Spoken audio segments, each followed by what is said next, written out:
Welcome back here on Live Now from Fox, 336 on the East Coast and 1236 on the West Coast. My name is Josh Breslow, and I'm here to bring you all of your top stories and live events from across the country and across the world. I do want to get to a developing story that we are following now, as 10 New York prison guards have been charged in connection with the fatal beating of a 22-year-old inmate last month, including 2 charged with murder. It's the second time a group of correctional officers in that state has been indicted for a death behind bars this year. We are hearing from the state attorney right now, providing more information. So let's pop up the audio and listen in.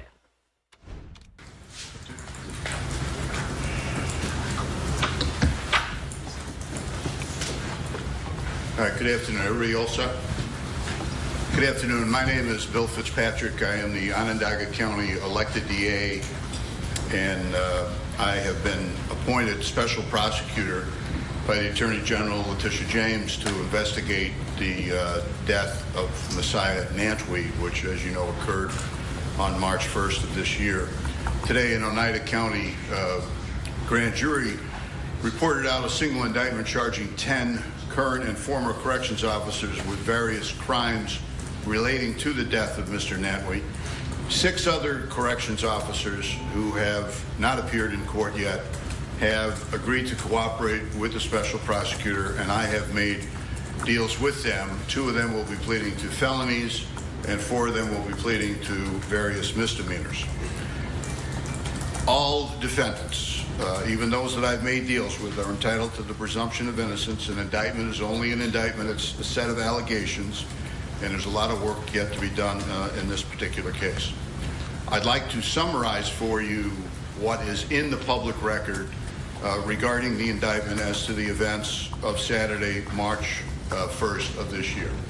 As you all know, and as Commissioner Marticello is acutely aware, at that time there was a corrections officer strike going on. There's also an influx of National Guardsmen that were present at Midstate and several other correctional facilities throughout the state of New York. At approximately 10:55 a.m. that morning, the people are able to show that all was well in Building 21 where Mr. Nantwi resided. I know that because the corrections officer who was assigned to do rounds on that occasion walked past his room at approximately 10:55 a.m. and there was nothing going on. At about 10:58 a.m., a call went out over the radio at the facility calling for backup. The evidence will show that when the CERT team responded and got there at approximately 11 a.m., there was virtually no or minimal effort to determine what was the need for the backup, what the nature of the call was. No weapons were observed and no assaultive behavior was observed by the CERT team members as they entered Building 21.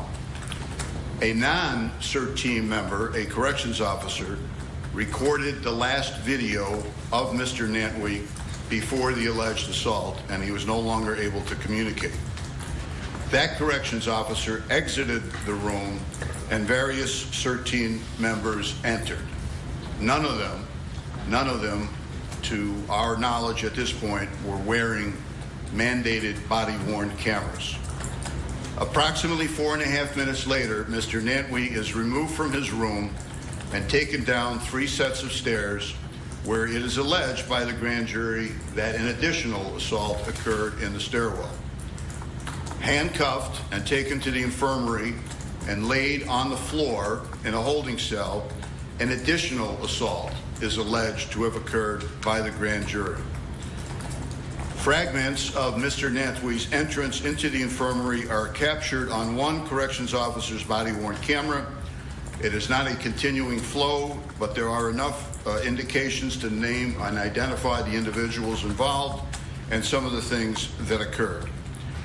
Many other corrections officers, apparently intentionally, either turned off their cameras, placed them in an area of concealment, or simply looked the other way.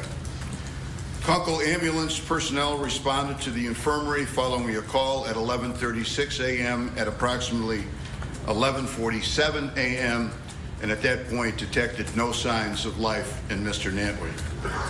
It was determined by the Onondaga County Medical Examiner that Mr. Nantwi died from traumatic brain injuries as a result of violent blows to his head, as well as at least 69 other serious blows about his body.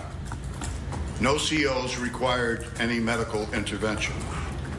I was appointed special prosecutor shortly after the incident and assisted by my own investigative team, officials from the Department of Corrections and Community Service, and the New York State Police. We began an investigation and wanted to assist the grand jury in answering the following questions. Who, if anyone, was justified in using physical force against Mr. Nantwi? 2, if initial force was justified, did it remain appropriate and proportionate to the danger presented, if any, throughout the encounter? And did it follow DOC's protocols? And 3rd, were efforts made to thwart my investigation by deception, concealment, or destruction? The grand jury has answered those questions as follows. The first count charges 2 individuals, corrections officers Jonah Levy and Caleb Blair, with depraved mind murder. Not an intentional murder, but a murder so depraved and so wanton and disregarding of human life that New York law allows it to rise to the level of intentional murder. They are charged based on their actions, not only in Mr. Nantwi's room, but also in the stairwell and in the infirmary. Secondly, the grand jury has returned charges of manslaughter in the first degree, intent to cause serious physical injury resulting in death. Those corrections officers are again Levi and Blair, and additionally Thomas Eck, Craig Klemek, and Daniel Berger. They are also charged with gang assault in the first degree, intent to cause serious physical injury, and doing so, a Class B violent felony. Same individuals, Levy, Blair, Eck, Klemek, and Berger. Gang assault in the second degree, intent to cause simply physical injury and resulting in serious physical injury. And this time, the same individuals, in addition to Sergeant Francis Chandler. Manslaughter in the second degree has been charged against Sergeants David Ferrone and Francis Chandler. The theory of prosecution on that count is that these 2 sergeants in a supervisory role in Mr. Nantwi's room did absolutely nothing to stop the beating that he was enduring and offered absolutely no assistance to him, completely contrary to DOC's protocols and guidelines. Then the grand jury began to focus on the cover-up, as amateurish and ineffective as it was. In the 6th count, David Ferrone, Francis Chandler, Jonah Levy, Caleb Blair, Thomas Eck, Nicholas Vitale, Daniel Berger, and Craig Klemek are charged with conspiracy to offer a false instrument for filing. DOCS has a form known as 2104A, which requires the individual corrections officer who was present, to indicate who was present at the scene, what force was used by the author of the report, and what force was witnessed by the author of the report. In addition to charging conspiracy, the grand jury must also allege overt acts. In this case, the overt acts alleged are, number 1, that every single use of force reported by these individuals omitted 2 people, Sergeant Chandler and Corrections Officer Levi, and that was done intentionally. The second overt act, it is alleged that the reports were in fact filed and known to be false when they were filed. And the third overt act alleged is that on the following morning, at a diner called Raspberries in Oneida County, all of the co-conspirators met and agreed to continue with the story that everything they did was completely proper.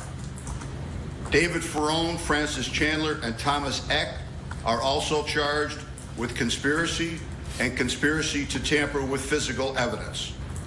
These 3 individuals, along with others known to the grand jury, allegedly concocted a scheme to posthumously plant a weapon in Mr. Nantwi's room. The overt acts alleged in favor of that conspiracy. Alleged overt act number one is that the weapon itself was found earlier that day in a completely unrelated incident. The second overt act, a body-worn camera intentionally hung in a men's room at the infirmary of Midstate, caught two of the co-conspirators discussing the conspiracy to plant the weapon, again posthumously, on Mr. Nantwey. And the third overt act alleged is that defendant Chandler, actually in front of a group of all of the corrections officers, asked for a volunteer to have someone come forward and say that it was he that discovered the weapon. And it is alleged that that quote-unquote volunteer was Thomas Eck. Mr. Slauson, Corrections Officer Donald Slauson, is charged with tampering with physical evidence, and it is alleged that he had cleaned up the holding cell of all of Mr. Nantwey's blood over at the infirmary. And the final defendant is Sergeant Michael Eifert. He is charged, again, with offering a false instrument for filing, allegedly falsely asserting that he had no opportunity to look into the room and, in fact, saw no use of physical force against Mr. Nantwey. I want to thank the staff, my office. Probably 10% of my office has been involved in corrections officers allegedly committing homicides over the last 2 months. And I'm joined here with Senior Assistant DA Sarah Fitzpatrick and Senior Assistant DA Alphonse Williams, who have done an incredible job in helping me present this evidence to a grand jury. I also am joined here today by Ruben Lindo and the Reverend Kevin McCall, who are both individuals who have supported me throughout my endeavors in an effort to get justice, not only for Mr. Brooks, but for Mr. Nantwey as well. I don't believe that anybody from Mr. Nantwey's family is here. The only individual from his family that I've spoken to is through his attorney, his dad, and I understand that his dad is not in the greatest of physical shape and apparently was unable to travel here today. I also want to thank Troopers Tim Doherty, Bill Casey, Tom Quilter, Nenny Doherty, Andy Wilmot, and if I may reserve a special spot for Olivia Tabor, who have been just incredible in helping me present this case. All right, what you're listening to right there is a news conference underway. This is with William Fitzpatrick. He is the district attorney who is serving as special prosecutor in this case. But once again, 10 prison guards now charged in connection with the death of that inmate, 2 of them actually charged with murder. We do have to step away for a quick 2-minute commercial break, but so much more news to get to here in just a few. You're watching Live Now from Fox. We'll be right back.